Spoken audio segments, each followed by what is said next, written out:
కీర్తన గ్రంథం 27వ కీర్తన నుంచి కొన్ని ప్రాముఖ్యమైన అంశాలు మీతో మాట్లాడాలని నేను కోరుతున్నాను. Shall we turn our Bibles to the book of Psalm 27? I would like to read verse 6, 6వ వచనం.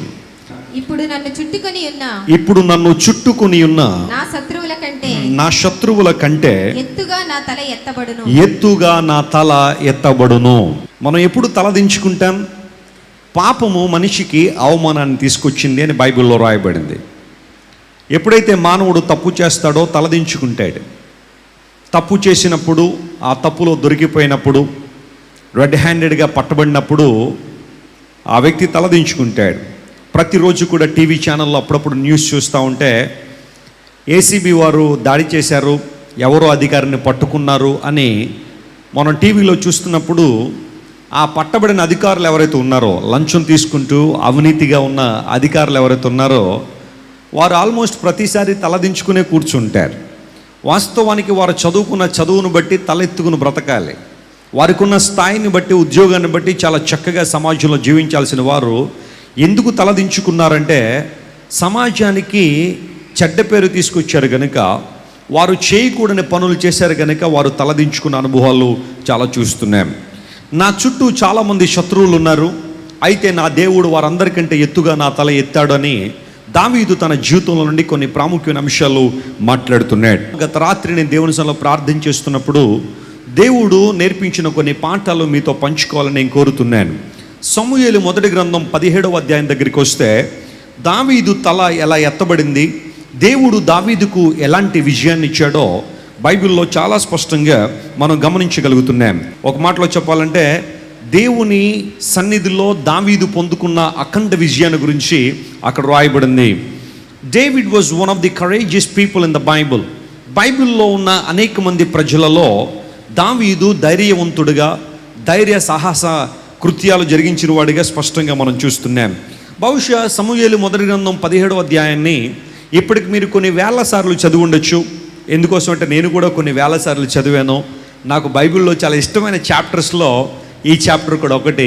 ఈ చాప్టర్ చదువుకుంటునేటప్పుడు అప్పుడప్పుడు నవ్వుకుంటూ ఉంటాను, చాలా సీరియస్గా ఆలోచన చేస్తూ ఉంటాను. ఎంత బాగుంటుందంటే ఆ చాప్టర్ ప్రారంభం నుంచి చివరి దాకా విశ్వాసికి ఒక మాటలో చెప్పాలంటే ఒళ్ళు గగురు పొడిచేలా చాలా సంఘటనలు అక్కడ రాయబడ్డాయి. దావీదు తల ఎత్తబడిన ఒక అద్భుతమైన విషయాన్ని ఈరోజు మీతో మాట్లాడాలని నేను కోరుతున్నాను. ఈ రోజున దావీదుకు విజయం రావడానికి దేవుని పట్ల దావీదుకున్న అభిప్రాయం ఏంటో మీతో మాట్లాడాలని నేను కోరుతున్నాను. The perspective of David on God. దేవుని పట్ల, దేవుని మీద దావీదుకున్న నమ్మకం, కాన్ఫిడెన్స్ ఆన్ గాడ్. ఎందుకు నాకు విజయం వస్తుంది, ఎందుకు దేవుడు నాకు విజయాన్ని ఇవ్వగలడు, ఎందుకు నా తల ఎత్తబడుతుంది అన్న ప్రశ్నకు దావీదు దగ్గర కొన్ని సమాధానాలు ఉన్నాయి. ఎందుకోసం అంటే తాను ఆరాధించే దేవుడు ఎలాంటి వాడో, తాను పూజించే దేవుడు ఎలాంటి వాడో, తాను నమస్కరించే దేవుడు ఎలాంటి వాడో దావీదుకు బాగా తెలుసు. కొన్నిసార్లు మన జీవితంలో ఎందుకు ఓటమి వస్తుంది అంటే చాలా సందర్భాల్లో మనం దేవుని ఔన్నత్యాన్ని గుర్తించలేకపోతున్నాం. Lack of knowledge of God కొన్నిసార్లు మనని ఓటమి అంచులకు తీసుకెళ్ళిపోతూ ఉంది. దేవుని గొప్పతనాన్ని తెలుసుకోలేనందువలన, ఆయన ఔన్నత్యాన్ని పసిగట్టలేనందువలన చాలాసార్లు ఓటమికి, కృంగుదలకు లోనైపోతున్నాం. ఆ చరిత్ర నేపథ్యాన్ని ఆలోచన చేస్తే గొలాయత్ దాదాపుగా 10 అడుగుల ఎత్తున్న గొలియాతు ఇశ్రాయేలు ప్రజలను శాసిస్తూ ఉన్నాడు. ఇశ్రాయేలు ప్రజలు దేవుని ప్రజలు, దేవుని చేత ఏర్పాటు చేయబడిన వారు. యెహోషువ, నీ ఎదుట ఏ ఒక్కరూ నిలవనేరు అని దేవుడు యెహోషువతో వాగ్దానం ఇచ్చాడు. వారందరూ కనాను దేశంలోకి వచ్చిన తర్వాత ఆయా సందర్భాల్లో చుట్టుపక్కల ఉన్న చాలామంది శత్రువులు ఇశ్రాయేలు మీదకి దాడి చేస్తూ ఉన్నారు. ఎందుకోసం? వారి సంపదను తీసుకెళ్ళిపోవాలని. ప్రాముఖ్యంగా ఏ రాజు అయినా వేరే ప్రాంతానికి వెళితే అక్కడున్న యవనస్తుల మీద ఎక్కువగా టార్గెట్ ఉండేది.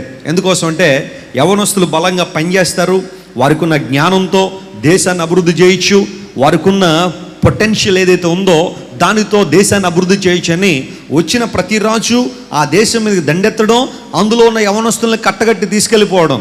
ఆ ప్రాంతంలో ఇంకా ముసలివారిని, వృద్ధులను, వ్యాధిగ్రస్తులను వదిలేసి ఇంకా వాళ్ళ మీద ఎవరినో ఒక రాజుగా పెట్టేసి క్రీమ్ అంతా కూడా, అంటే యవనస్తులందరూ కూడా తీసుకెళ్ళి వారి దేశానికి తీసుకెళ్ళిపోతూ ఉండేవారు. ఇలాంటి సంఘటనలు జరుగుతూ ఉన్నాయి. అపవాది కూడా ఈ రోజున యవనస్తుల మీద చాలా భయంకరమైన టార్గెట్ పెట్టాడు. రకరకాలుగా వారిని పాడు చేయడం, దేవునికి దూరం చేసేయడం, ఏదో ఒక తప్పుడు నిర్ణయం వారి జీవితం అంతా కూడా బాధపడేలా చేయడానికి అపవాది చాలా ప్రయత్నాలు పన్నాగాలు చేస్తూ ఉన్నాడు. సరే, గొల్లియాతు ఇశ్రాయేలు ప్రజల యొక్క శక్తి సామర్థ్యాలను దొంగిలించాలని, వారికి ఉన్న వాటన్నిటి దొంగిలించాలని ప్రయత్నం చేస్తూ వారి మీదకి వచ్చాడు. ఏలా లోయ అనే ఒక లోయ ఇశ్రాయేల్ దేశంలో ఉంది. ఆ ప్రాంతానికి అటు ప్రక్కన ఒక కొండ, ఇటు ప్రక్కన ఒక కొండ ఉంటుంది. ఈ కొండ మీద అంతా ఇశ్రాయేలు ఉన్నారు, ఆ కొండ మీద అంతా ఫిలిస్తీన్లు ఉన్నారు. వారు ఏమన్నారంటే, మన మధ్య ఎందుకు పెద్ద పెద్ద పోరాటాలు, మాలో ఒకడు ఉన్నాడు, వాడిని పంపిస్తాం, మీరు ఎవరైనా వాడిని జయిస్తే ఇక కాంప్రమైజ్ అయిపోదాం, మేము మీకు కప్పాన్ని కడితే ఇంకెప్పుడు మీ మీదకి రాము, అలా కాని పక్షులో మీరు మాకు దాసులు అయిపోవాలని ఒక సందేశాన్ని పంపించారు. ఆ టైంలో ప్రియులారా జాగ్రత్తగా ఆలోచన చేస్తే సౌలు, ఆ తర్వాత దావీదు అన్నలు అందరూ కూడా ఆర్మీలోనే ఉన్నారు. వారందరూ కూడా నిశ్చేష్టులై భయపడి వారు వెనుకకు తగ్గిపోయారని బైబిల్ సెలవిస్తూ ఉంది. శత్రువు జీవితంలోనికి వచ్చినప్పుడు, అపవాది శాసిస్తున్నప్పుడు, అపవాది సవాలు చేస్తున్నప్పుడు దేవుని ప్రజలు మోకాళ్ళ మీద దేవుని సన్నిధిలో ప్రార్థన చేయాల్సింది పోయి వారు భయపడినట్టుగా బైబిల్లో రాయబడింది. డేవిడ్ ఈ విషయాలన్నీ గుర్తించాడు. ఎప్పుడైతే దావీదు వచ్చాడో, దావీదు దృష్టి అంతా కూడా ఆత్మ సంబంధమైన దృష్టి, ఆత్మ సంబంధులు ఆత్మ విషయాల మీద మనసుంచుతారని బైబిల్లో ఉంది. దావీదు దృష్టి అంతా కూడా దేవుని ప్రజలకు ఎలా విజయాన్ని తీసుకురావాలి, దేవుని ప్రజల మీద నింద ఎలా తొలగించాలి, ఇలాంటి విషయాల గురించి ఆలోచన చేస్తూ ఈ అబ్జర్వ్ ది సిచ్యువేషన్, అక్కడున్న పరిస్థితిని ముందు గమనించాడు. శత్రువు వచ్చాడు, సరే, ఇట్ డజంట్ మ్యాటర్, ఎందుకంటే శత్రువు ఎప్పుడు వస్తూనే ఉంటాడు. అయితే దేవుని ప్రజల పరిస్థితి ఎలా ఉందంటే, మొట్టమొదటిగా గమనించండి, వారు భీతి వాహులయ్యారు, లేదా బీతావాహులయ్యారు, భయపడిపోతున్నారు అని దావీదు గుర్తించారు. చూడండి, సమూయేలు మొదటి గ్రంథాన్ని జాగ్రత్తగా మనం ఆలోచన చేస్తే 17వ అధ్యాయంలో 2 చోట్ల వారందరూ భయపడ్డారని బైబిల్లో రాయబడింది. 11వ వచనం చదివితే, సౌలును ఇశ్రాయేలీయులను ఆ ఫిలిస్తీని మాటలు వినినప్పుడు బహు భీతులైరి. మొట్టమొదటిగా వాడు మాట్లాడుతున్న మాటలకే భయపడిపోయారు. ఇశ్రాయేలు ప్రజలందరూ కూడా భయపడి భయంకరమైన పరిస్థితి మధ్య వారు కొట్టుమిట్టాడుతున్నారు. ఆ తర్వాత జాగ్రత్తగా మనం ఆలోచన చేస్తే ప్రియులారా, 24వ వచనం చదువుతున్నాం చూడండి. సమూయేలు మొదటి గ్రంథం 17వ అధ్యాయం 24వ వచనం. ఇశ్రాయేలీయులందరూ ఆ మనుషుని చూచి మిక్కిలి భయపడి వాని ఎదుట నుండి పారిపోయారు. The situation of Israelites is this. మొట్టమొదటిగా వారు భయంతో నింపబడ్డారట. మొదటగా వాడు మాట్లాడే మాటలను చూసి భయపడ్డారు, ఆ తర్వాత అతన్ని చూసి భయపడ్డారు అనే మాట బైబిల్లో రాయబడింది. భయము వారిని ఆవహించింది. శత్రువు వారి మీదకి వచ్చినప్పుడు, సమస్య వారి మీదకి వచ్చినప్పుడు, ఇబ్బందులో వారు చుట్టుకున్నప్పుడు, చుట్టూ శత్రువులు వారిని కమ్మేసినప్పుడు భయపడ్డారట. ఆ భయం కూడా ఎలాంటిదంటే మిక్కిలి భయపడ్డారు అనే మాట బైబిల్లో రాయబడింది. రెండవ ప్రాబ్లం ఏం గుర్తించాడంటే, వారు భయపడటం మాత్రం కాకుండా కృంగిపోయారు అనే మాట గుర్తించాడు. ఇవన్నీ దావీదు అక్కడున్న ప్రజల్లో ఉన్న దుస్థితిని గుర్తించాడు. ఆ మాట గమనిద్దాం చూడండి, 32వ వచనం. ఈ ఫిలిస్తీని బట్టి ఎవని మనస్సును కృంగ నిమిత్తం లేదు. మనసులు ఏమైపోయినాయి అంటే వాళ్ళు కృంగిపోయాను. మీకు విషయం తెలుసా, నువ్వు ఏ విషయానికైనా భయపడుతూ ఉంటే దాని నెక్స్ట్ స్టెప్ ఏంటో తెలుసా, దాని విషయం కృంగిపోతూ ఉంటావు. మొదట భయము, తర్వాత కృంగుదల. దాన్నే మీరు ఏ పేరన్నా పెట్టచ్చు, డిప్రెషన్ అని కానీ, లేకపోతే మరొక స్ట్రెస్ అని కానీ, స్ట్రెస్ అవుట్, ఇలాంటి పదాలన్నీ ఈరోజు చాలా ఎక్కువగా వినబడుతున్నాయి. నువ్వు ఏ విషయానికైతే ముందు భయపడతావో అదే విషయం కాసేపట్లో నిన్ను కృంగదీస్తూ ఉంటుంది. నీలో ఉన్న కాన్ఫిడెన్స్, నీలో ఉన్న విశ్వాసం, నీలో ఉన్న దైవ బలము, దైవ శక్తిని అది అణిచివేయడానికి ప్రయత్నం చేస్తూ ఉంటుంది. కృంగుదల చాలా భయంకరమైనది. ఈ రోజుల్లో చాలామంది తమకున్న సమస్యను బట్టి కొంత కృంగుదల అయితే దాన్ని ఇంకా ఎక్కువగా ఊహించుకుని, ఉన్న సమస్య చిన్నదైతే దాన్ని పెద్దగా ఆలోచన చేసి మరింతగా కృంగిపోయి వారికి మాత్రం కాకుండా కుటుంబ సభ్యులకు కూడా బాధను, ఇబ్బందిని చాలామంది కలుగు చేస్తూ ఉన్నారు. ఈ రోజున ప్రపంచంలో ఎక్కడ చూడండి భయంకర ఆత్మహత్యలు. వాయ్? ఎందుకోసం? చదువు లేదా, వారికి హోదాలు లేవా, నెల వచ్చేసరికి ఒక 80 నుండి 90 వేల రూపాయలు వారి అకౌంట్లో పడడం లేదా? ఏం జరుగుతుంది? ఎందుకంటే ఆ కృంగుదలను జయించలేక, ఆ స్ట్రెస్ని జయించలేక చాలామంది ఓటమి పాలైపోతున్నారు. దావీదు గుర్తించాడు ఇశ్రాయేలు ప్రజల దుస్థితి. మొట్టమొదటిగా ప్రతి ఒక్కరిలో భయం కనబడుతుంది. రెండవది ఇంకో స్టెప్ ఎక్కేశారు, ప్రతి ఒక్కరు కృంగిపోతున్నాడట, కృంగుదల వారిలోనికి వచ్చింది. మూడవది ఏంటంటే దే గేవ్ అప్, వారు ఓటమిని అంగీకరించడానికి సిద్ధంగా ఉన్నారు. 1 కాదు 2 కాదు 40 రోజులు శత్రువు వారిని సవాలు చేస్తూ ఉంటే, గొలియాతు వారిని సవాలు చేస్తూ ఉంటే ఒక్కడు కూడా జయించడానికి ముందుకు రాలేకపోయాడు. కనీసం మోరల్ సపోర్ట్ ఇవ్వడానికైనా సౌలు కూడా ముందు నిలబడలేడు, గుడారంలో దాక్కున్నాడంటే వారు మానసికంగా, సైకలాజికల్గా వారు ఓటమిని అంగీకరించేశారు. ఒక మాట మీకు చెబుతాను ప్రియులరా, ఓటమి అనేది మనిషికి ఎప్పుడు వస్తుంది అంటే, నీవింకా సమయం ఉండగానే, అవకాశాలు ఉన్నప్పుడు కూడా వెనుదిరిగిపోయావంటే నువ్వు ఓటమిని అంగీకరించినప్పుడు నీకు ఓటమి వస్తుంది తప్ప వాస్తవానికి నువ్వు ఓడిపోయినట్టు కాదు. పోరాటంలో ఓటమిని అంగీకరించి ఇంక ఇది నేను చేయలేను, ఇది నా వల్ల కాదు, నేను నడవలేను, నేను పాడలేను, దేవుని కోసం ఈ కార్యం చేయలేను, దేవుని కోసం నేను నిలబడలేకపోతున్నాను, పాపంతో రక్తం కారునంతగా పోరాడలేకపోతున్నాను. God did not appoint you to be defeated. నీవు ఓడిపోవడానికి దేవుడు నేను అపాయింట్ చేయలే. నిన్ను నన్ను దేవుడు పిలుచుకున్నది, కలవరి శిలువలో మనందరి కోసం రక్తం కార్చింది, ప్రతి పరిస్థితిలో మనం గెలవాలనే, గెలుపు వీరులుగా ఉండాలనే. ప్రార్థన చేయాలనుకున్నావు చాలాసార్లు, కానీ చేయలేకపోతున్నావు. అపవాదిని అక్కడ శోధిస్తున్నాడా? లే, ఈ రోజు నుండి మొదలుపెట్టి ప్రార్థన చేయడం, మోకాళ్ళేసి పరిగెడతాడు అపవాది. అంతేగాని ఏం చేస్తామండి ప్రార్థన, దేవునికి అన్నీ తెలుసు కదా అండి అని మంచమకి గుర్రు పెట్టి పడుకున్నావంటే అపవాది ఎందుకు సవాలు చేయండి నీ జీవితాన్ని? వాడు ఎందుకు లోపలికి రాడు నీ బ్రతుకులోనికి, నీ కుటుంబంలోనికి? చాలాసార్లు నీలోకి వస్తున్న గర్వం, అహంభావం, అది బహుశా నీకున్న కులాన్ని బట్టి కావచ్చు, నీకున్న ధనాన్ని బట్టి కావచ్చు, నీకున్న అందాన్ని బట్టి కావచ్చు, నీకున్న సాంఘిక పరిస్థితిని బట్టి కావచ్చు. వస్తున్న గర్వం నీలో పెచ్చిమిరిపోతున్నప్పుడు దేవుని వాక్యాన్ని సిద్ధ మోకాళ్ళేసి, ప్రభువా తగ్గింపు నేర్పించండి అయ్యా, దీన మనసు నేర్పించండి, సాత్వికు నేర్పించండి ప్రభు అని ఆయన సన్నిధిలో మోకాళ్ళను ప్రార్థన చేస్తే విజయాన్ని దేవుడు నీకు ఇస్తాడు. గొలియాతు సవాలు చేసినప్పుడు ప్రజల్లో 3 లక్షణాలు: 1 భయము, 2 కృంగుదల, 3 ఓటమి, ఫెయిల్యూర్, డిప్రెషన్, స్ట్రెస్, ఇవన్నీ వారిలో కనబడుతుంటే దావీదు వచ్చి చూశాడు. అబ్బా, మా వాళ్ళు పెద్ద పెద్ద వీరులు అనుకున్నారు, ఇవా వీళ్ళు ఉన్నాయి. మా ఇశ్రాయేల్ ఆర్మీ గురించి ఎంతో గొప్పగా చెప్పేసుకున్నాం మేము. మా పల్లెటూరులో మా అన్నోళ్ళు ఆర్మీలో ఉన్నారు, మా సౌలు అంతటి వాడు, అబ్బా ఇశ్రాయేల్లో అంత మించిన వాళ్ళు లేడని గొప్పగా చెప్పేసుకుంటే, వాస్తవానికి చూస్తుంటే పరిస్థితి ఇదా. ఒకే ఒక్క శత్రువు మీ ముందుకు వచ్చి నిలబడితే భయము, కృంగుదల, ఓటమి, పారిపోవడం, ఇలాంటి భయంకర కార్యాలు జరుగుతున్నాయి. అయితే వాటన్నిటికీ ఈరోజు ముగింపు పలుకుతా ఉన్నాడు. గట్టిగా చెవులు కొట్టి సన్మాయపరచండి. ఈరోజు విషయం మందే. David was the man of God. దేవుని బిడ్డగా దావీదు అక్కడ నిలబడ్డాడు. సరే, ఈరోజు నా పరిస్థితి ఏంటంటే, నీ జీవితంలో గొలియాతు ఎవరు? Who is the Goliath in your life? కొన్నిసార్లు కోపము, పాపము, ద్వేషము గొలియాతుగా నీలో సవాల్ చేస్తుండొచ్చు. నువ్వు జయించలేవు వీటిని, నువ్వు ఖచ్చితంగా విడుదల పొందలేవు, వీటితో పాటు నువ్వు నరకానికి పోవాల్సిందే. అపవాది నేను సవాల్ చేస్తున్నాడా? గొలియాతు నేను టాంట్ చేస్తున్నాడా? రెడిక్యూల్ చేస్తున్నాడా? బైబిల్ సెలవిస్తూ ఉంది, నువ్వు విజయం సాధించాలి. కొంతమంది జీవితాల్లో అనారోగ్యాలు కొన్నిసార్లు గొలియాతులుగా వారికి ఉండొచ్చు.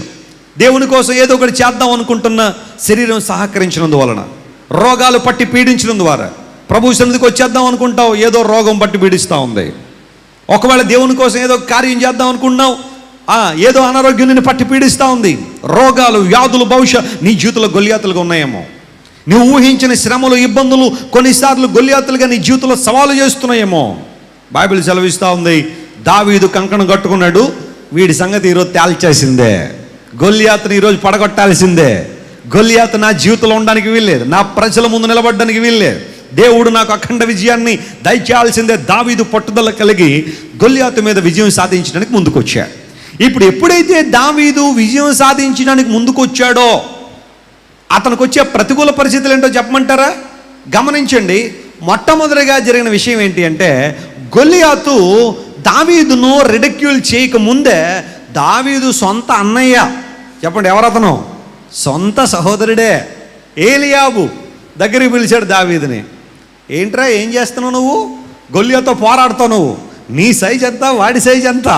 మేము భయపడడానికి ఏమన్నా మామూలు మనిషి అనుకుని భయపడుతున్నావా? చాలా భయంకర వ్యక్తి అతను. అందును బట్టి అతని సైజ్ ఎంత, నీ సైజ్ ఎంత? నువ్వు మెల్లగా వెళ్ళిపోయి గొర్రెలు కాసుకున్నాడు. ఏలియాబు మొట్టమొదటి ఆబ్స్టికల్గా, నువ్వు ఏదైనా ఒక మంచి కార్యం చేయాలనుకుంటే మొట్టమొదటి ప్రతిఘటన ఎక్కడి నుంచో రాదు, నీ చుట్టూ ఉన్న వాళ్ళ దగ్గర నుండే రావచ్చు. బహుశా నీ భర్త కావచ్చు, నీ భార్య కావచ్చు, నీ పిల్లలు కావచ్చు. నువ్వు ఏదైనా ఒక మంచి కార్యం చేద్దాం ఉన్నప్పుడు, దేవుని కోసం విజయం సాధించాలన్న తపన నీలో ఉన్నప్పుడు, నీ చుట్టూ ఉన్న వారి నుండే ప్రతిఘటన రావచ్చు. యవనస్తులు ఇక్కడ చాలామంది ఉన్నారు, ప్రభువును వెంబడించాలి అని నిర్ణయం తీసుకున్న నీవు ఆ మరుక్షణమే ఎవడోడు వస్తాడు, నీ ప్రాణ స్నేహితుడో ప్రాణ స్నేహితురాలో వచ్చి, అప్పుడే ఏంటి తొందర నీకు? అప్పుడే ప్రభువుని అంగీకరించడం ఏంటి? ఇంకా ఎంత లైఫ్ ఉంది? ఇదంతా ఎవరు ఎంజాయ్ చేస్తారు? అందరూ చూడు ఎంత ఎంజాయ్ చేస్తున్నారో, నీవు నేను ఎందుకు కంకణాలు కట్టుకుని కూర్చోవాలి అని ఎవరో నీకు బాగా దగ్గర ఉన్న వాళ్ళే కొన్నిసార్లు వెనకాలడానికి ప్రయత్నం చేస్తారు. ఏలియాబు అదే అన్నాడు, దావీదు నీకు బాగా ఏం పెరిగిపోయింది, గర్వం పెరిగిపోయింది నీకు, అసలు నీ స్థాయి ఎక్కడ, గొలియాతు స్థాయి ఎక్కడ అన్నాడు. రెండోది ఏమన్నాడు తెలుసా? నువ్వు గొర్రెలు కాసుకోమనేసి యుద్ధం చూడడానికి వచ్చావా నువ్వు అన్నాడు. దావీదు యుద్ధం చూడడానికి రాలా, యుద్ధం చేయడానికి వచ్చాడు. గట్టిగా చప్పలు కొట్టి వేసాను మయం పరీక్ష. దావీదు స్పెక్టాటర్ కాదు, చూసి వెళ్ళిపోయేవాడు కాదు. దావీదు ఏదో ఒకటి చేసి వెళ్దామని వచ్చాడు. హల్లెలూయా. అన్నకు తెలియలే ఆ విషయాన్ని. ఏలియాబుకి అర్థం కాల, నువ్వు యుద్ధం చూడడానికి వచ్చావు అన్నాడు. ఎందుకోసం? గొలియాతు వచ్చాడు కదా, ఇంకొకళ్ళు ఎవరో ఒక పెహల్వాన్, ఒక ఛాంపియన్ ఇశ్రాయేల్ నుండి వచ్చి వాళ్ళిద్దరూ ఒకళ్ళ మీద ఒకళ్ళు కొట్టుకుంటా ఉంటే నువ్వు చూడ్డానికి వచ్చావు కదా అన్నాడు. మనకు కూడా చూడండి, కొన్నిసార్లు ఇద్దరు దెబ్బలాడుకుంటా ఉంటే ఎంత ఆనందమో కొంతమంది. నాకు కాదనుకోండి, జనరల్గా చెప్తున్నా మానవ సమాజం గురించి. ఇద్దరు దెబ్బలాడుకుంటుంటే ఆపాల్సింది పోయి వారు దెబ్బలాడుకుంటుంటే నవ్వుకోవడం, ఎవడో కూడా పార్టీలో చేరిపోయి ఇంకా గట్టి కొట్టమని చెప్పడం, ఎంకరేజ్ చేయడం, ఇలాంటి మానవ నైజం. ఏలియాబు కూడా అది అన్నాడు, వీళ్ళిద్దరు దెబ్బలాడుకుంటే చూద్దామని వచ్చావు కదరా నువ్వు. ఎక్కడ ఉన్నాడు అక్కడ వీరుడు, అతను దెబ్బలాడడానికి ఎవరు లేరు కదా. దావీదు బహుశా అనుకుంటాను మనసులో చెప్పుకుంటాడు, అన్నతో అనున్నాడు, అరే నేను యుద్ధం చూడడానికి రాలా, చేయడానికి వచ్చా. క్రైస్తవులు స్పెక్టాటర్స్ కాదు, చూసి వెళ్ళిపోయేవాళ్ళు కాదు, దేవుని కార్యాలు జరిగించేవారు. హల్లెలూయా. ప్రభు మహిమ అనేక మంది జీవితాల్లో. ఒకసారి రాజమండ్రి నుంచి నేను వైజాగ్ మీటింగ్స్ కోసం వెళ్తా ఉన్నా. ఒక చోటకి యాక్సిడెంట్ జరిగింది. తండ్రి కొడుకులు ఇద్దరు కూడా రోడ్డు మీద పడిపోయిన, రక్తం గారిపోతూ ఉంది. ప్రక్కనే హాస్పిటల్, జిఎస్ఎల్ హాస్పిటల్ ఒక 1/2 కిలోమీటర్ కూడా లేదు. హాస్పిటల్ తీసుకెళ్ళడానికి చుట్టూ అయితే చాలామంది వచ్చేసారు, కానీ ఏ ఒక్కరు హాస్పిటల్ తీసుకెళ్ళట్లా. ఎందుకోసం? వాళ్ళు చివరి దశలో ఉన్నారు, దెబ్బలు బాగా తగిలేసినాయి, ఎప్పుడు చచ్చిపోతారో తెలియదు. మరలా చనిపోతే మా మీద ఎక్కడ కేసు వస్తుందో, లేకపోతే మేము ప్రతిసారి కోర్టుకి ఎక్కడికి వెళ్ళాలి, పరిస్థితులు ఏంటో అని చెప్పి చాలామంది ఏ కారణాల చేత చేశారో తెలియదు. అప్పుడే కొనుక్కున్న కొత్త కారు, వెళ్తా ఉన్న వైజాగ్, చూస్తూ ఉంటే మనుషులందరూ కారు ఆపమన్నా దిగాను. చూస్తే ఇద్దరు పడిపోయిన రోడ్డు మీద. వెంటనే వీళ్ళిద్దరు మన కారు ఎక్కించిన హాస్పిటల్ తీసుకెళ్దాం ఉన్నా. అక్కడ ఉన్న వాళ్ళందరూ ఆశ్చర్యపడ్డారు. అయ్యా మీది కొత్త కారు అయితే ఏమైంది? కొత్త కారు అయితే ఓన్లీ మనమే తిరగాలని ఏమైనా ఉందా? అవసరతలో ఉన్న వాళ్ళకి సహాయం చేయకపోతే కారులు ఎందుకు? కారు ఎక్కించండి అన్న. బ్లడ్ అయిపోతుంటే కారు అంతా పర్లేదు, తుడుచుకుందాం, ఇబ్బంది ఏమి లే, కావాలంటే సీటు కావాలన్నా మారుద్దాం తర్వాత. వాళ్ళిద్దరిని ఎక్కించి కారులో దగ్గర జిఎస్ఎల్ హాస్పిటల్లో చేయించాం. ప్రిల్లర్ వాళ్ళు అప్పుడప్పుడు వస్తూ ఉంటారు, వాళ్ళు ఇంకా ప్రభువుని పూర్తిగా తెలుసుకోలే, హైందవులే. అయ్యా ఆ రోజున కొన్ని 100 మంది స్పెక్టాటర్స్ ఉన్నారు, కానీ మీరు ఒక్కరే స్పందించారు పరిస్థితికి. దేవుని నామమున స్తోత్రం కలుగును గాక. క్రైస్తవుని బాధ్యత ఇది. అందరూ ఎలా పోతున్నారని పోయేవాళ్ళం కాదు, మనం ఏదో ఒకటి చేసేవాళ్ళం. మనం దేవుని కార్యాలు మన జీవితంలో జరుగుతాయి. ప్రభునందు ప్రియులారా, అప్పుడప్పుడు చూస్తూ ఉంటే పరిస్థితులు చాలా విచిత్రంగా ఉన్నాయి. గొలియాతు శాసిస్తున్నప్పుడు దావీదు ప్రజల దుస్థితిని చూశాడు. ఆ తర్వాత దావీదు చేద్దాం అనుకుంటే ప్రతిఘటన వచ్చేస్తుంది. సౌలు కూడా ఒక విధానంలో చూస్తే వెనక లాగాలని ప్రయత్నం చేశాడు. ఆ తర్వాత ఇంకా గొలియాతు ఎలాగా ఒప్పుకోలేదనుకోండి, పోరాడడానికి కూడా ఒప్పుకోలేదట దావీదుని. చాలా తక్కువ వాడని చూశాడు. తండ్రి అలాగే తక్కువ వాడని తీసుకెళ్ళి ఎక్కడ పెట్టాడు? గొర్రెల దగ్గర పెట్టాడు. గొలియాతు అలాగే చూశాడు తక్కువ వాడని. ఆ తర్వాత అన్నలు తక్కువ వాడిని చూశారు, కానీ దేవుడు అక్కడే దావీదు అందరికంటే ఉన్నతుడని నియమించాడు. గట్టిగా చప్పలు కొట్టి వేసాను మా పరిచయం. It's not about the opinion of people. నీ గురించి ప్రజలేమనుకుంటున్నారని కాదు, నీ గురించి దేవుడేమనుకున్నాడు అది ఆలోచించాయి. నీ విజయం దేని మీద ఆధారపడిందంటే not on the opinions of people. ప్రజలు కొన్నిసార్లు ఒపీనియన్లు ఇస్తారు నీ మీద. ఏమని? You are good for nothing అంటాడు ఒకడు వచ్చి. ఆయనకి ఏదో తెలుసుకున్నట్టు నీ మీద పిహెచ్డీ చేసినట్టు చెప్పేస్తూ ఉంటాడని. వీడెందుకు పనికిరాడండి, వీడేమీ చేయలేడండి. కొంతమంది తల్లిదండ్రులు ఉంటారు, వాళ్ళకి ఎంత కాన్ఫిడెన్స్ వాళ్ళ పిల్లల మీద. పిల్లలు కనబడగానే వీడండి పనికిమాలోడండి, మరి అలాంటి వాడికి జన్మనిచ్చావు అనమాట నువ్వు. ప్రతిసారి పనికిమాలోడు మరి నిన్నేమనుకోవాలి? కొంచెం రాంగ్ మీనింగ్ వెళ్ళిపోతున్నావు. ఆలోచించే నీ పిల్లల్ని ఏమన్నా అనే ముందు ఒక్కసారి. తండ్రులు ఇక్కడ ఉన్నారు చాలామంది, పిల్లల్ని చూసి నువ్వు ఎందుకు పనికిరావరంటే వాడు అనుకుంటాడు మా నాన్న ఆశయాన్ని నిలబెట్టాలనుకుంటాడు. వాడు మా నాన్నకి నా మీద ఎంత కోరికుంటే నేను ఎందుకు ప్రయోజకుడు అవ్వాలి అని నీ ఆశయాన్ని అక్షరాల నిలబెడతాడు వాడు. మీ పిల్లల్ని ఎంకరేజ్ చేయండి, బలపరచండి. ఏలియాబు దావీదుని ఎన్ని రకాలుగా వెనకొకలాగా లాగేశాడు. అయినా దావీదు అనుకోల, వీరు నన్ను ఎన్ని రకాలుగా వెనకొక లాగినా, ఎవరు నా గురించి ఎన్ని మాట్లాడుకున్నా, ఎవరు నా మీద ఎన్ని నిందలేసినా, ఎవరు నన్ను ఎంత తక్కువగా మాట్లాడినా, ఆఖరు నువ్వు పనికి మాలినవాడు, నీ వల్ల ఏది కాదన్నా, నేను ప్రజల ఒపీనియన్స్ పట్టించుకోను. నేను చూసే నా దేవుడు ఏమన్నాడు ఆయన, వెళ్ళు గొల్యాతును జయిస్తావు. గట్టిగా చెప్పలు కొట్టి వేసిన మైపరచండి. You are more than conqueror. Yesu Kristu ప్రభువులో నీకు అత్యధిక విజయము ఆల్రెడీ ప్రొక్లైమ్ చేయబడి, మన ప్రభు అయిన యేసు క్రీస్తు ద్వారా అన్నిటిలో విజయం పొందడానికే మనం నియమించబడ్డామని బైబిల్లో రాయబడింది. David looked unto God and David believed God's report. దావీదు దేవుని యొక్క రిపోర్ట్ని చూశాడు. ఏం చేయమంటావు, పంపించిందే దీనికోసం. గొర్రెలు కాసుకుంటాం దావీదును తీసుకొచ్చి బ్యాటిల్ ఫీల్డ్లో నిలబెట్టిందే దేవుడు. ఎందుకోసం తెలుసా, గొల్యాతును పడగొట్టేవాడు కావాలి. నీ జీవితంలో ఇంతవరకు అపవాది చేత శోధించబడ్డావు, ఆపేసేయి. రోజు అపవాది నేను టాన్ చేశాడు, ఆపేసాయి. నువ్వు ఏమీ చేయలేవు. చెప్పు, నేను సమస్తము చేయగలను. అందరూ చెప్పండి, నేను సమస్తము చేయగలను, దేవుడు నాకు తోడుగా ఉన్నాడు గనుక. హల్లెలూయా. కొన్నిసార్లు మనుషుల నిందలు, అవమానాలు కృంగదీస్తాయి, బాధపడతాయి, కన్నీరు తెప్పిస్తాయి. కానీ ఎంతసేపు కృంగిపోతావు? అలా కృంగిపోవడం శత్రువు చూశాడంటే రేపొద్దున ఇంకోటి అంటాడు, రేపొద్దున ఇంకోటి అంటాడు. ఎన్నిసార్లు బాధపడతావు, ఎన్నిసార్లు కృంగిపోతావు, వాడికి తెలియాలా. ఎన్ని నిందలు పడినా వీళ్ళు కృంగిపోరని తెలిస్తే నిందలేయడం మానేస్తాడు, నోరు నొప్పి పెట్టి. అంతేగాని నువ్వు కృంగిపోతుంటే, బాబు వాళ్ళు ఎలా అనేసారండి, రేపొద్దున ఇంకోటి అంటారు, వాళ్ళు ఎలా అనేసారండి, రేపొద్దున ఇంకోటి అంటారు. కొంతమంది యొక్క విచారం ఏంటో తెలుసా, వాళ్ళు ఎలా అనేసారేమోనని నాకు అనిపిస్తుందండి. అది ఇంకా భయంకరం. అది వాళ్ళు అనలేదట, వీళ్ళు అనేసారేమోనని అనిపించేస్తుందంట అమ్మగారికి. మరి ఇలాంటివి ఎందుకు అనిపించేస్తుందో తెలియట్లా నాకు. అలాంటివి అనిపించుకోకండి అమ్మ. నిలబడం దేవుని కోసం. ఈ 70 లేదా 80 సంవత్సరాల్లో ఏదైతే నువ్వు దేవుని కోసం సాధించాలనుకుంటావో, నీ కుటుంబ స్థిరత్వం కోసం ఏదైతే నువ్వు చేయాలనుకో చెయ్యి. ఎవరు అన్న మాటలను బట్టి నువ్వెందుకు వెనకకు జారిపోవాలి? ఎవరు అంటున్న మాటలను బట్టి నువ్వెందుకు వెనక్కి నీ కుటుంబాన్ని, నీ ఆధ్యాత్మిక జీవితాన్ని, నీ సంఘాన్ని అబాసుపాలు చేయాలి? అనేవాళ్ళు ఎప్పుడు అంటూనే ఉంటారు. ఏమంటే యేసుప్రభుని అనలా? నేను చెప్పే మాట అంటే మనం యేసుప్రభులో అంటల్లా. నేను యేసుప్రభు అంతటి వాడిని వదిలిపెట్టలేదు లోకం. నిన్ను నన్ను వదిలిపెడద్దా? పెద్ద అభ్యంతరం, పెద్ద ఆశ్చర్యపడాల్సింది ఏది లేదు. ప్రజలు తప్పుగా మాట్లాడుకుంటున్నారు, చెడుగా మాట్లాడుకుంటున్నారంటే ఇందులో పెద్ద ఆశ్చర్యపోవాల్సింది ఏది లేదు. యేసు ప్రభుని వదిలిపెట్టలే ఈ ప్రపంచం. జీవాధిపతిని దేవుడిని చూసి దయ్యాలు పెట్టేసింది కదా ఇతనికి అన్నారు. యేసు ప్రభు అంత ఫీల్ అవ్వాలండి ఆయన?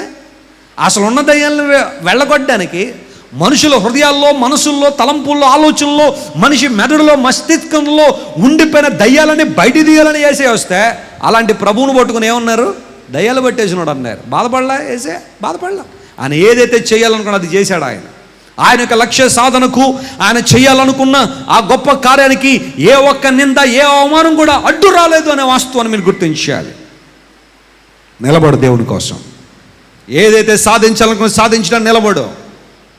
అవమానాలు రావచ్చు, ఇబ్బందులు రావచ్చు, నువ్వేం చేయలేవు అని ప్రజలందరూ అనొచ్చు. అయితే దావీదు యొక్క కాన్ఫిడెన్స్ ఏంటి? శత్రువు అంత ఎత్తున్నాడు, దావీదుకు తెలియదా? సౌలు చూసినట్టుగా దావీదు చూడలేదా? దావీదుకి కౌంట్ తెలియదా? ఎన్ని అడుగులు ఉన్నాడో తెలియదా దావీదుకి? ఇంకో మాటలు చెప్పండి, వాళ్ళందరికన్నా ఎక్కువ తెలుసు దావీదుకి. అతని పరిస్థితి ఏంటో, అతని దగ్గర ఉన్న డాల్ ఎంత పెద్దదో, అతని దగ్గర ఉన్న శిరస్త్రాణం ఎలాంటిదో, ఆ ఆయుధాలు పట్టుకోవడం ఇంకొకటి అసిస్టెంట్ అంట గొలియాతుకి. అంత ఆయుధాలు కలిగిన వ్యక్తి. ఇవన్నీ దావీదు చూస్తున్నాడు. సరే, అంతకన్నా ప్రాముఖ్యంగా గొల్యాతును పడగొట్టగలిగే దేవుని శక్తిని దావీదు చూశాడు. దేవుని నామమున స్తోత్రం కలుగును గాక. He depended on God. శత్రువు ఎంత పెద్దవాడనేది ప్రశ్న కాదు, నీ సమస్య ఎంత పెద్దదనే ప్రశ్న కాదు. కొంతమంది అంటారు, నా సమస్యను ఎవరూ తీర్చలేరండి, నా సమస్యను ఎవరూ పరిష్కరించలేరండి, ఆఖరికి దేవుడు కూడా మౌనం అయిపోయాడు అనుకుంటారు. దేవుడు మౌనం గాలా, నీ కోఆపరేషన్ కోసం చూస్తున్నాడు ఆయన మౌనం గాలా. దేవుడిని విశ్వాసాన్ని పరిశీలన చేస్తున్నాడు. నీ విశ్వాసం పరిపూర్ణమైనప్పుడు దేవుడు ఖచ్చితంగా అది విజయాన్ని ఇవ్వడానికి ఆయన ఎల్లప్పుడూ సిద్ధంగా ఉన్నాడు. ఈ రోజున చాలా విషయాలు ఇప్పుడు దాకా మనం విన్నాం. ఇప్పుడు నా అంశం ఏంటి అంటే, దావీదులో ఉన్న కాన్ఫిడెన్స్ ఏంటి, దేవుని మీద దావీదుకున్న ఒపీనియన్ ఏంటి. సౌలుకు, ఏలియాబుకు, షమ్మాకు, అబినాదాబుకు అనగా దావీదు అన్నలకు లేని కాన్ఫిడెన్స్ దావీదుకి ఎందుకు వచ్చిందంటే, దేవుని పట్ల కొన్ని అద్భుతమైన నిర్ణయాలు దావీదు తీసుకున్నాడు. దేవుడు అంటే ఒక పిక్చర్ దావీదులో ఉంది. He had a picture of God in his mind. తన మనసులో దేవుడు ఎలాంటి వాడో ఆయన ఔన్నత్యం ఏంటో దావీదు గుర్తించాడు కనుకనే ఆ గుర్తింపే దావీదును ఉన్నత స్థలంలో నిలబెట్టింది. దావీదు యొక్క జీవితంలో దేవుణ్ణి ఎలా గుర్తించాడు? నీ జీవితంలో సమస్య నుండి బయటకు రావాలంటే, అది ఒకవేళ కృంగుదల కావచ్చు, ఒకవేళ నిందల అవమానాలు కావచ్చు, ఒకవేళ నీ జీవితంలో ఎలాంటి పాపమైన కావచ్చు, no matter what the struggle and hardship, no matter what the enemy standing in front of you, you must recognize who God is. దేవుడు ఎవరు అని నువ్వు గుర్తించగలిగితే, ఆయన ఎందుకు నీకు విజయం ఇస్తాడో గుర్తించగలిగితే, ఈ రోజున విజయం నీదే. దేవుడు అన్ని విషయాలను నిలబెడతాడు. మొట్టమొదటిగా దావీదు యొక్క దేవుని పట్ల దావీదుకున్న అభిప్రాయం లేదంటే దావీదు నమ్మిక, విశ్వాసం ఏంటి అంటే, మొట్టమొదటిగా దావీదు దేవుడు జీవం గలవాడని గుర్తించాడు.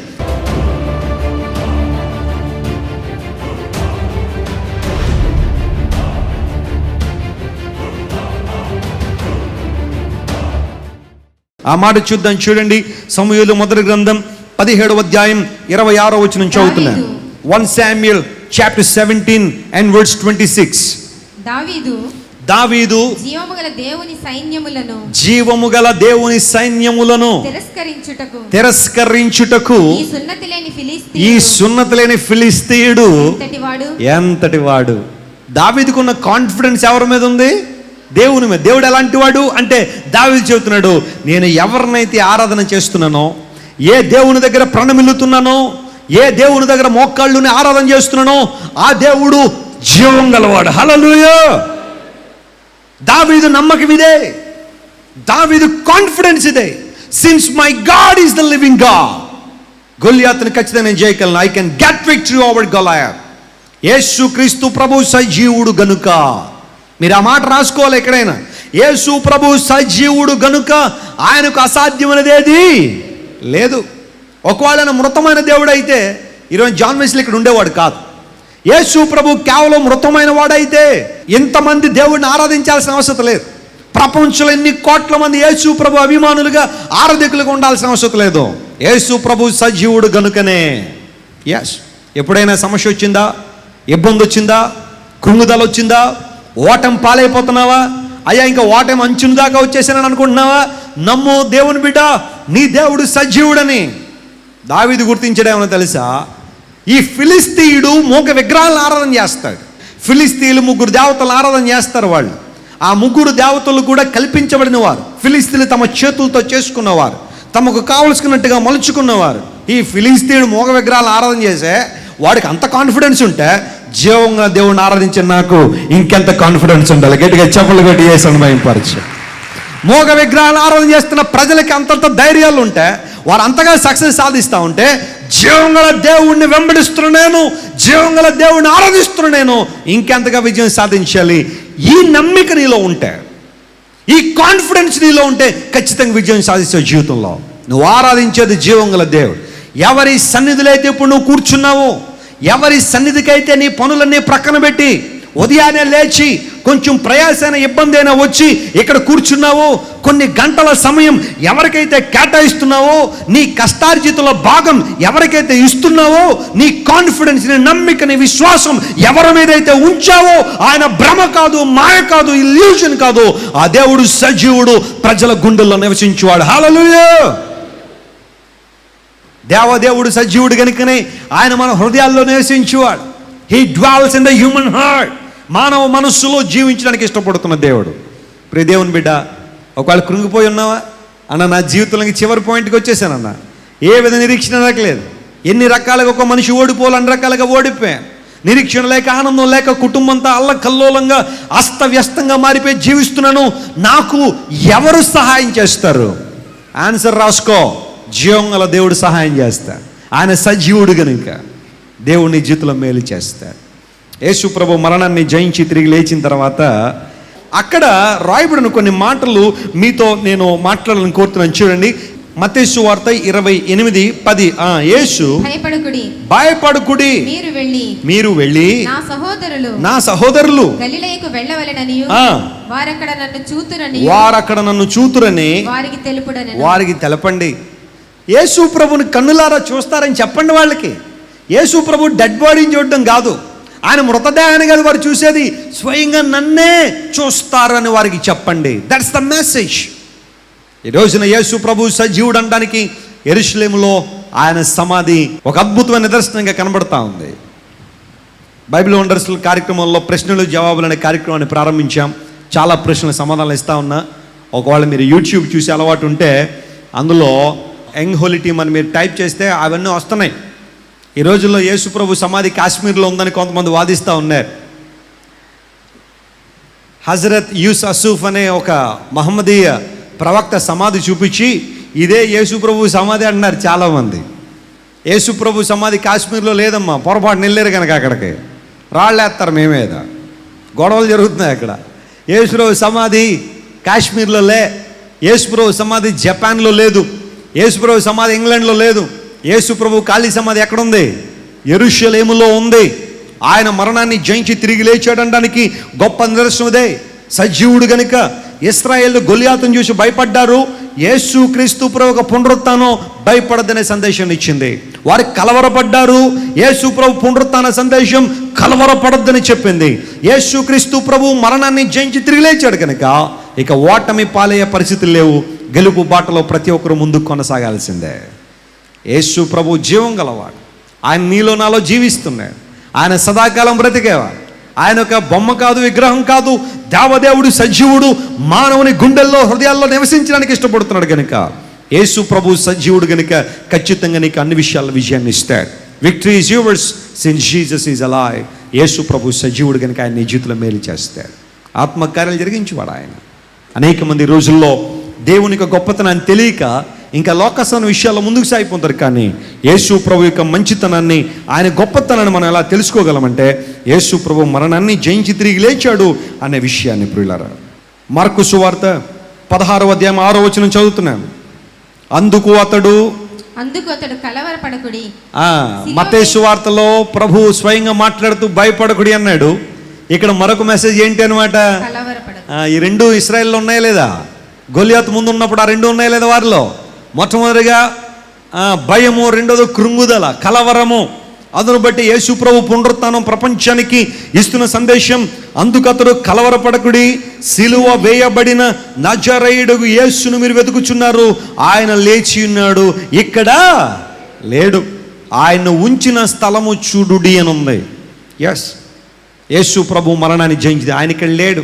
మరొక చోట రాయబడింది, సజీవుడైన వానిని మీరు మృతుల్లో ఎందుకు వెతకుచున్నారు. ఆ మాట నాకు చాలా ఇష్టం. సజీవుడైన యేసు ప్రభుని తీసుకొచ్చి ఎందుకమ్మా మృతమైన వారిలో వెతుకుతున్నారు అంటే అర్థం ఏంటి? యేసు ప్రభు అందరితో కలపదగిన వాడు కాదు. యేసు ప్రభు అందరిలో ఒక్కడు కాదు. నేను అనుకుంటాను ఈ రోజున దేవుని సేవకులు అందరూ కూడా వేదికెక్కి ఢిల్లీలోనో లేకపోతే ముంబైలోనో పెద్ద స్టేజ్ ఏర్పాటు చేసి, భారతీయులారా జాగ్రత్త వినండి, యేసు ప్రభు కూడా ఒక దేవుడు అని ఏదన్నా ఒక రెజల్యూషన్ పాస్ చేస్తే సగం మంది భారతదేశంలో క్రైస్తవులు అయిపోతారు ఈజీగా. ఎందుకోసం? యేసు ప్రభు కూడా అందరి దేవుళ్ళలో ఒకడు అంటే ఎవరికి అభ్యంతరంలా యేసు ప్రభుని అంగీకరించడానికి ఉన్న అభ్యంతరం వల్ల ఎక్కడంటే ఈయన మాత్రమే దేవుడు అని చెబుతున్నాం. చూసావా, ఇక్కడ అభ్యంతరం వస్తుంది చాలామందికి. దైవత్వం యొక్క సర్వ పరిపూర్ణత ఎవరిలో ఉంది? యేసు ప్రభులో ఉందని బైబిల్లో రాయబడి. కలవరపడద్దు, భయపడద్దు, యేసు ప్రభు తిరిగి లేచాడు. ప్రియమిత్రమా, ప్రభు సజీవుడు గనుక, ఆయన నిన్న నేడు నిరంతరం మారని వాడు, మాట తప్పని వాడు గనుక, దేవదేవుడు ఎల్లప్పుడూ జీవించి ఉండేవాడు గనుక నీకు నాకు విజయం ప్రకటించబడింది అనే వాస్తవాన్ని మనం గుర్తించాలి. రెండో విషయం దగ్గరికి వద్దాం. చూడండి, దావీదు దేవుణ్ణి ఏమని గుర్తించాడు?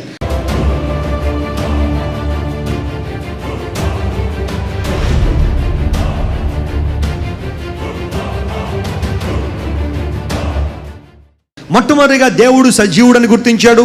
ఆ కాన్ఫిడెన్స్ దావీదుకు విజయాన్ని ఇచ్చింది. రెండవది ఏంటి అంటే సమూయేలు మొదటి గ్రంథం 17వ అధ్యాయము 37వ వచనం చదువుతున్నాం. దేవుడు రక్షకుడు అని గుర్తించాడు. సింహం యొక్క బలము నుండి, ఎలుగుబంటి యొక్క బలము నుండి నన్ను రక్షించిన యెహోవా. ఈ దేవుడు ఎలాంటి వాడు? నన్ను రక్షించే దేవుడు, నన్ను రక్షించిన దేవుడు. ఎక్కడి నుంచి కాపాడాడు ఆయన?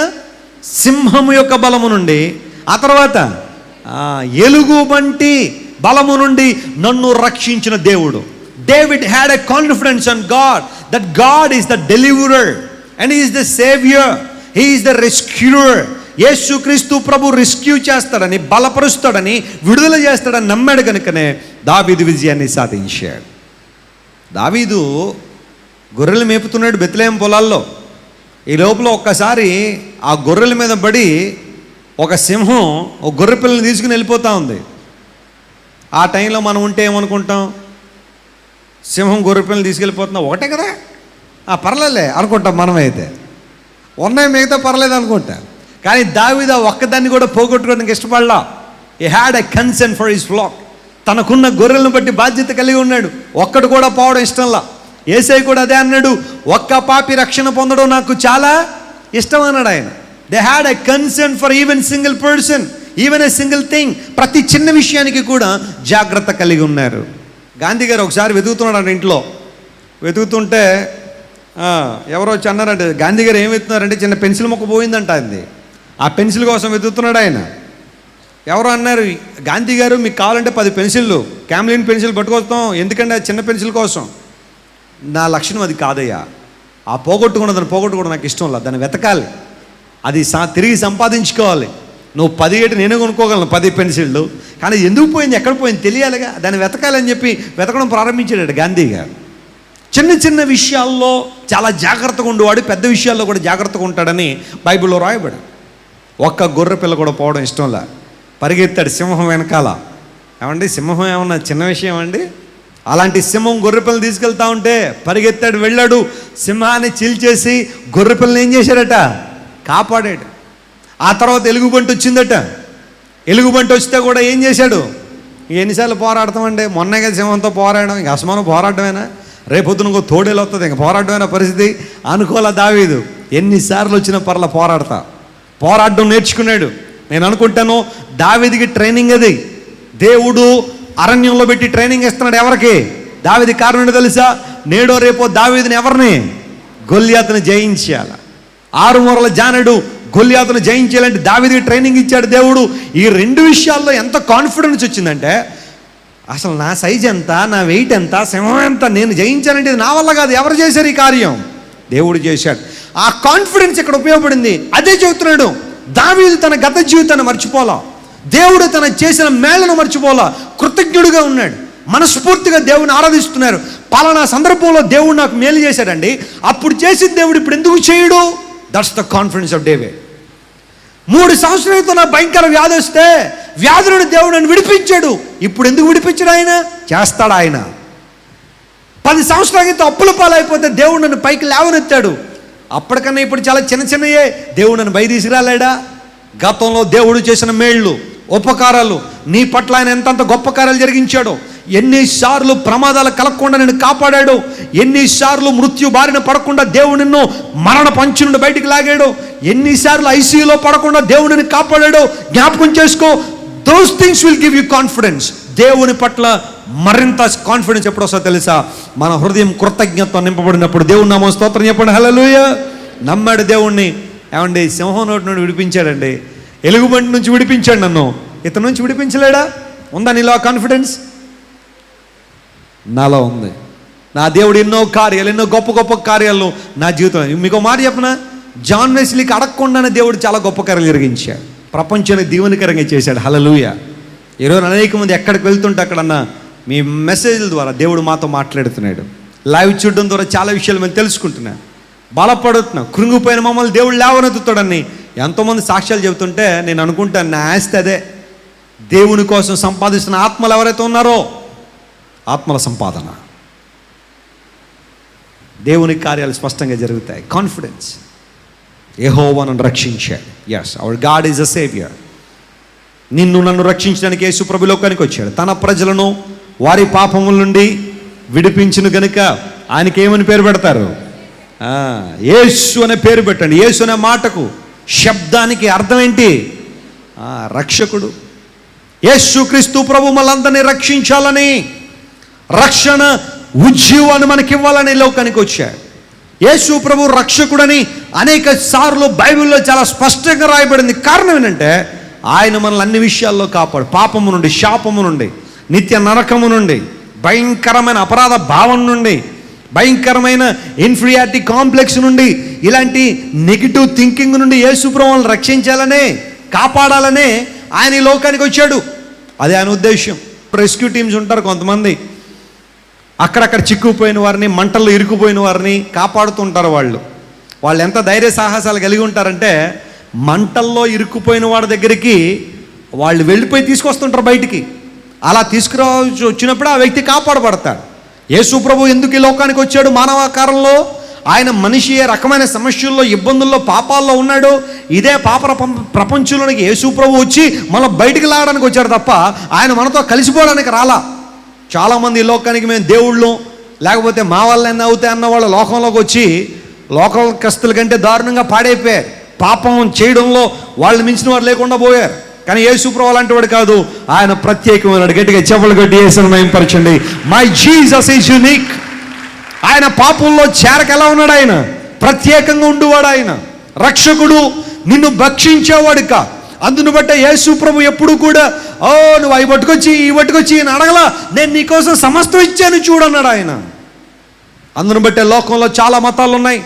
మతాలకి మార్గానికి తేడా ఏంటంటే, మతాలు మనిషి యొక్క రక్తాన్ని అడిగాయి. ఓ నరుడా, నీ రక్తమి గొర్రె పొట్టెల్ని, లేకపోతే అవి ఇవి నీ పిల్లలు బలిచ్చాయి. కానీ యేసయ్య అన్నాడు, నువ్వు కాదు రక్తం ఇవ్వడం, నేను నీకోసం రక్తం కార్చాను అన్నాడు. హల్లెలూయా. ఇది ఆయన ప్రేమ.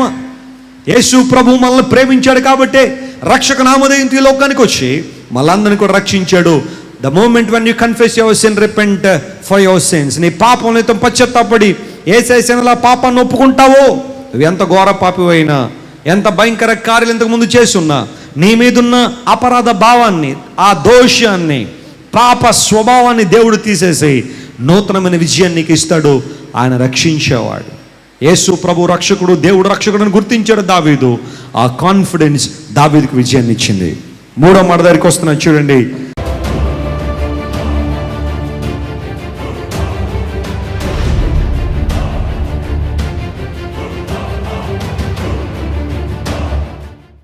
దావీదు దేవుని ఏమని గుర్తించాడు అని ఆలోచన చేస్తే, సమూయేలు మొదటి గ్రంథం 17వ అధ్యాయం 45వ వచనాన్ని చదువుతున్నాం ఈసారి. దావీదు, నీవు కత్తియు ఈటెయు బల్లెమును ధరించుకొని నా మీదకు వచ్చుచున్నావు.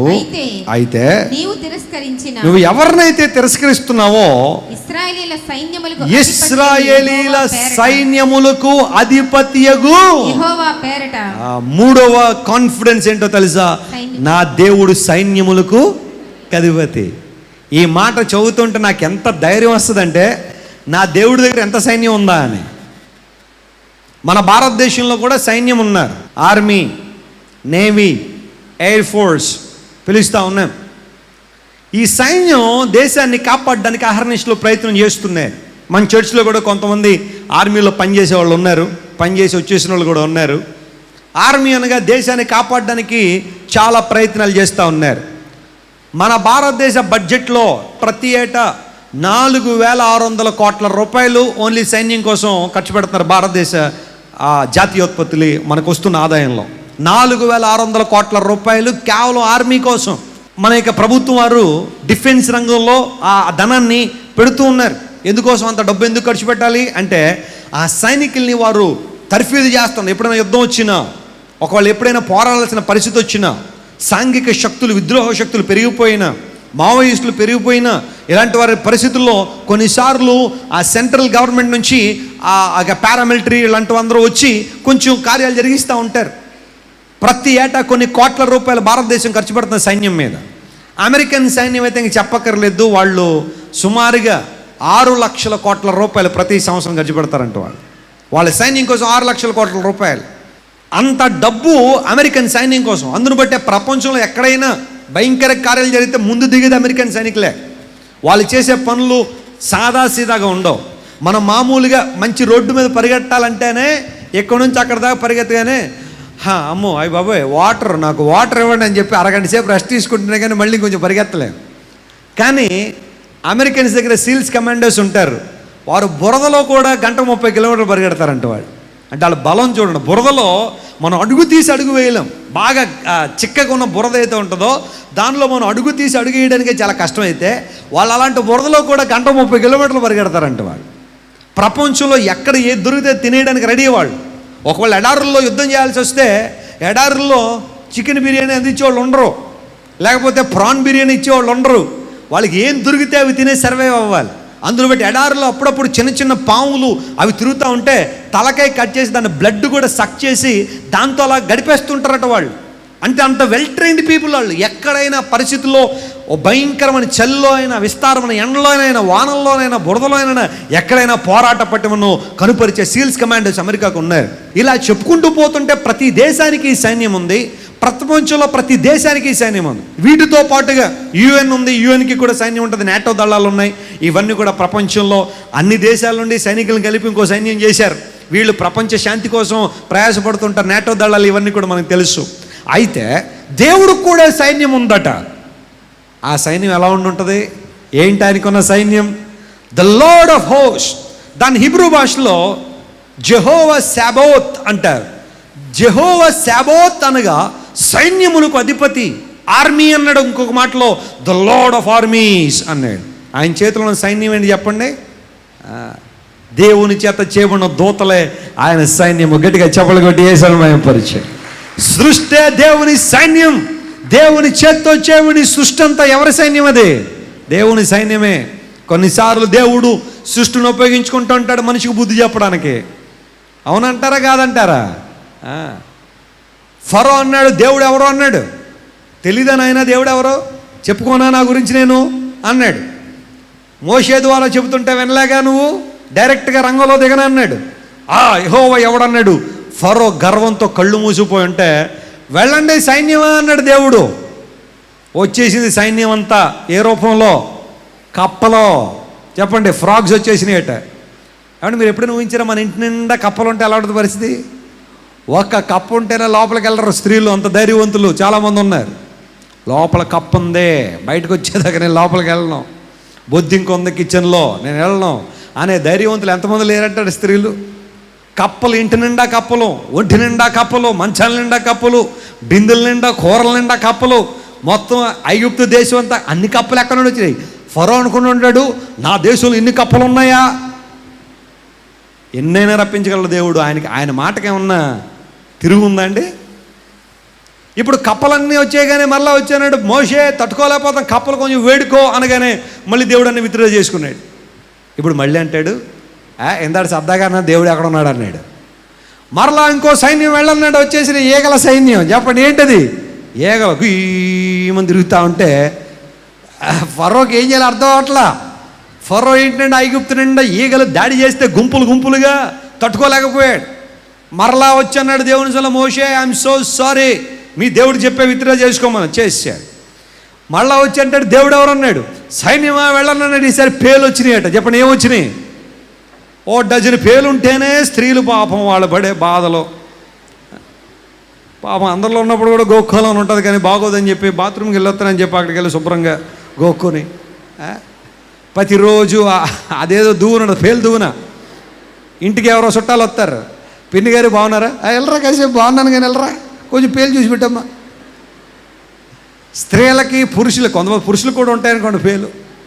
విస్తారంగా ఐగుప్తుండ పేలు రాగానే ఊహించుకోండి మొత్తం అందరూ ఇలా గోకోవడమే. విచిత్రమైన దృశ్యాలు కనబడుతున్నాయి ఐగుప్తు నిండా. ఫరో అన్నాడు బాబోయ్ పేలు తట్టుకోలేకపోతున్నాం, విత్డ్రా చేసేసుకోమను. దేవుడు నమ్ముతున్నాను. ఆఖరిగా ప్రియులారా, ఫరోకి దేవుడు ఎవరో పూర్తిగా తెలిసిందో లేదా? దేవుడు తన సైన్యాన్ని ఉపయోగించాడు. ఎస్, కొన్నిసార్లు నీకు సహాయం చేయడానికి మనుషులు ఎవరు లేరనుకుంటున్నావా? కంగారు పడకు, దేవుడు తన సైన్యాన్ని రంగంలో దింపుతాడు. గట్టిగా చెప్పులు కొట్టి ఏసమైపరచండి. That's the power of God. అది దేవుని శక్తి, అది దేవుని బలం, దేవుని కార్యాలు అఖండమైనవి. దేవుడు సైన్యములకు అధిపతి. ఫిలిస్తీన్ల సైన్యం లెక్క పెట్టొచ్చాము ఈ సైన్యాన్ని, కానీ నా దేవుడి సైన్యాన్ని ఎవరు ఏం చేయలేరు, లెక్క పెట్టలేరు. అన్కౌంటబుల్. ఈ నమ్మిక ఎప్పుడైతే దావీదుకి వచ్చిందో, నా పక్షాన ఉన్నవాడు గొప్పవాడు, మీలో ఉన్నవాడు లోకంలో ఉన్నవానికంటే గొప్పవాడు, ఇది నమ్మాడు. గొలియాతు గొప్పవాడు కాదా? గొలియాతు హైట్ లేడా? గొలియాతు వెనకాల సైన్యం లేదా? ఉంది. అయితే దానికన్నా పవర్ఫుల్ ఆర్మీ నా దేవునికి ఉందని గుర్తించాడు. నువ్వు అనుకున్నావు ఏమండి నేను ఒక్కదాన్ని అయిపోయానండి, నా చుట్టూ చాలామంది ఉన్నారండి, వాళ్ళు జయించడం వల్ల కాదు. నువ్వు వాళ్ళ చుట్టూ ఉన్న వాళ్ళు చూస్తున్నావు, నీ వెనక ఉన్న సైన్యాన్ని చూడు ఒకసారి. దేవదేవుడు నీ పక్షం నిలబడితే నీకు విరోధి ఎవడని బైబిల్లో రాయబడింది. Be confident. దేవుని సన్నిధిలో కాన్ఫిడెంట్గా ఉండండి. ఆయన సైన్యం గొప్పదని నమ్మండి, ప్రభు కార్యాలు జరుగుతాయి. ఒకసారి ఒక ప్రాంతంలో నలుగురు అంధులు, నలుగురు గుడ్డివారే, మొత్తం ఫ్యామిలీ అంతా కూడా. వాళ్ళ పోషణ చాలా కష్టంగా అవుతున్న ఆ సమయంలో ఎక్కడి నుంచో ఒక ఆవు జాగ్రత్తగా కొనుక్కుని ఆవును జాగ్రత్తగా పోషించడం ద్వారా అది ఇచ్చే పాలను అమ్మి వారు జీవితాన్ని కొనసాగిస్తూ ఉన్నారు. మెల్లమెల్లగా అభివృద్ధి చెందుతున్నారు. నలుగురు అందులైనప్పటికీ కూడా కష్టపడి పనిచేస్తూ ఉన్నారు. అలాంటి పరిస్థితుల్లో ఆ ఆవును మేపడానికి ఒక చిన్న పిల్లవాడిని పెట్టుకున్నారు, పాలేరుని. వాడు జాగ్రత్తగా దాన్ని మేపుతున్నాడు, వచ్చిన పాలు అమ్ముతున్నాడు, డబ్బులు వస్తూ ఉన్నాయి. సరే, చుట్టుపక్కల ఉన్న వాళ్ళందరూ కూడా ఎంత కష్టపడుతున్నా, కుటుంబంలో వాళ్ళందరూ ప్రయాసపడుతున్నా వీళ్ళని మించి అభివృద్ధి చెందలేకపోతున్నారు, అసూయపడ్డారు. ఏంటి కారణం? వీళ్ళంత అభివృద్ధి పొందడానికి కారణం అదిగో వాళ్ళకున్న ఆ ఆవే, ఆ పశువు ఏదైతే ఉందో దాన్ని బట్టే కదా అభివృద్ధి చెందుతున్నారని చెప్పి ఒక రాత్రి వేళ వీళ్ళందరూ ఇంట్లో పడుకుంటే మెల్లగా ఆవుని తీసుకెళ్ళి ఎక్కడో అడవుల్లో వదిలిపెట్టేద్దామని కొంతమంది బయలుదేరారు ఆ ప్రాంతం వాళ్ళు. జాగ్రత్తగా ఆవు దగ్గరికి వచ్చి దాన్ని ఇబ్బంది పెట్టడం ప్రారంభించారు తీసుకెళ్ళిపోవడానికి. ఈ లోపల ప్రియులర్ అది అరుస్తూ ఉంది. పశువులు అరుపులు వేరుగా ఉంటాయి. అది ఆనందం ఉన్నప్పుడు ఒకలా అరుస్తుంది, ఇబ్బంది ఉన్నప్పుడు మరొకలా అరుస్తుంది. అది యజమానికి తెలుస్తుంది అరుపు యొక్క రహస్యం ఏంటో. అరుస్తూ ఉంటే వీళ్ళకి అర్థమైంది, ఎవరో ఈ ఆవుని తీసుకెళ్ళిపోతున్నారు, మనకు ఆధారంగా ఉన్న దీన్ని పాడు చేయాలని ప్రయత్నం వరకు ఉంది అని చెప్పి వీరు నలుగురు కూడా ఆ టైంలో చేసేదేమీ లేదు. పాలేరు ఎక్కడికి వెళ్ళిపోయాడు. ఆ తర్వాత నలుగురు అంధులు పరిగెత్తలేరు, ఎక్కడికి వెళ్ళలేరు. నలుగురు మోకాళ్ళను ప్రార్థన చేశారు, ప్రభు మాకున్న ఒకే ఒక ఆధారం, పోషించబడుతున్నాం, నువ్వు అద్భుతాలు చేయడం నేను మించిన వారు లేరు, కార్యం జరిగించు ప్రభు అని వారందరూ ప్రార్థన చేసేసిన కొంతసేపటికి మరలా ఆవు ఇంటికి వచ్చేసింది. వచ్చి అరుస్తూ ఉంది. అది నేను సేఫ్గానే ఉన్నాను అన్న ప్రసంగం వాళ్ళకి ఇచ్చేసిన తర్వాత వాళ్ళందరూ హ్యాపీ ఫీల్ అయితే ఆ మరుసటి రోజు ఉదయం పిల్లల గ్రామంలో కొంతమంది వాళ్ళ దగ్గరికి వచ్చి వాళ్ళ చేతులు పట్టుకుని ఏడుస్తున్నారు. కారణం ఏంటో తెలుసా?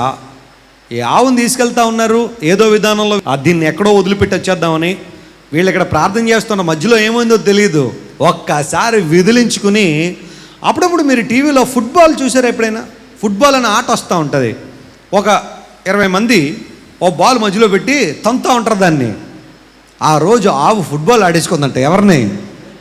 నలుగురిని తంతా ఉంటే ఒక్కొక్కడికి ఇదేంటారు ఎంత పవర్ఫుల్గా తంతుంది అది. ఆ ఆవు ఎగిరి తన్నితే ఒక్కొక్కడు వెళ్ళిపోయి అక్కడెక్కడ పడిపోయాడు. అసలు ఈ ఆవును తీసుకెళ్ళి ఎక్కడో వదిలిపెట్టేద్దాం అనుకోండి, వీళ్ళు ఎక్కడికి వెళ్ళిపోతారో తెలియలేదు వాళ్ళకి. ఆ మనుషుడు వచ్చి చెప్పారు, ఐఎమ్ వెరీ సారీ, మిమ్మల్ని ఏదో పాడు చేయాలని, కృంగదీయాలని, మిమ్మల్ని నాశనం చేయాలని, మీ అభివృద్ధిని అరికట్టాలని ప్రయత్నం చేశాం.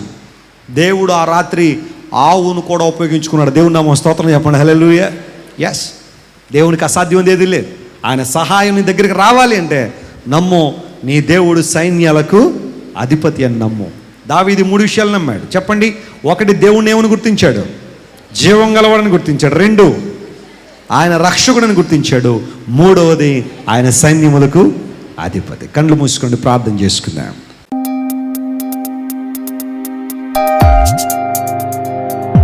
ప్రేమగల మా తండ్రి, ఎంతవరకు నీ వాక్యం ద్వారా మాతో మాట్లాడావు, నీ వాక్యం ద్వారా మమ్మల్ని బలపరిచావు, అందరిని బట్టి నీకు స్తోత్రాలు.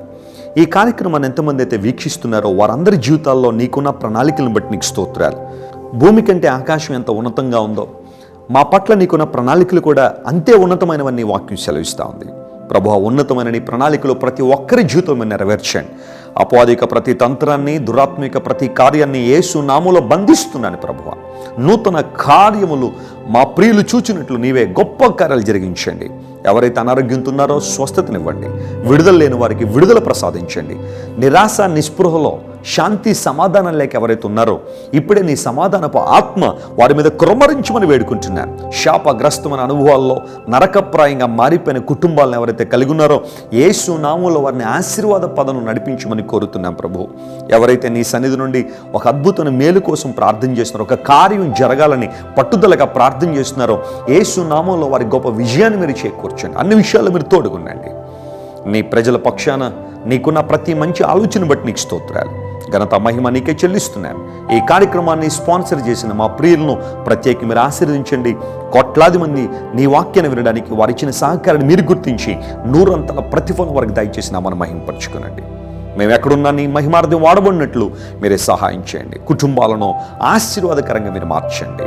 యవనస్తులు మీరే మార్చి నూతనమైన విధానాల్లో వారిని మీరే స్థిరపరచమని కోరుతున్నాం. ఘనత, మహిమ, ప్రభావం నీకే చెల్లిస్తూ యేసుక్రీస్తు వారి పరిశుద్ధ నామంలో అడిగి వేడుకుంటున్నాం తండ్రి.